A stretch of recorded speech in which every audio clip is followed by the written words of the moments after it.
जदि छात उपरे कुंडरे कि आपण टमाटो चाष करने चाहती ताले भिडियो को आपण मैंने शेष पर्यंत निश्चय देखिए।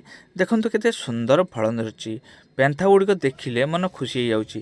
प्रथमे आमको माटी एवं खत भल भाव मिसईकी चारा गुड़िक लगे देवाई हम। कुंडर तलपटे किसी कणा करने हम।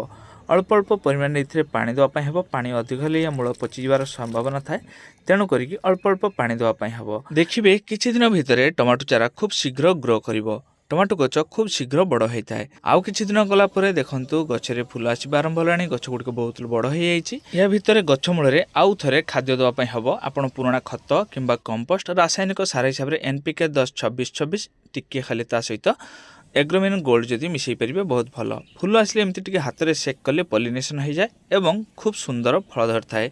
दर्शक बंधु गछर ग्रोथ देखंतु केते सुंदर एवं गछरे केमती भाव रे फल धरछि देखंतु। आउ किछि दिन गला परे टमाटो गछर सब जाक टमाटो पाचिकी पूरा लाल रंगर हो जाइए। एबे गुड़िक अमल करने हम। टमाटो पाची गला परे बेसी दिन गछरे रखिले टमाटो गुड़िक फाटी जाई थाए। तेणु करिकी याकु बेसी दिन न रखी अमल करने हम। छात बगीचारे कुंड हो किंबा पॉलिथिन रे माटी एवं पुराना गोबर खत भल भाव मिसईकी टमाटो चारा लगे दिंतु। कम जत्न रे कि गछरे बहु परिमाण रे कि फल धरिबो।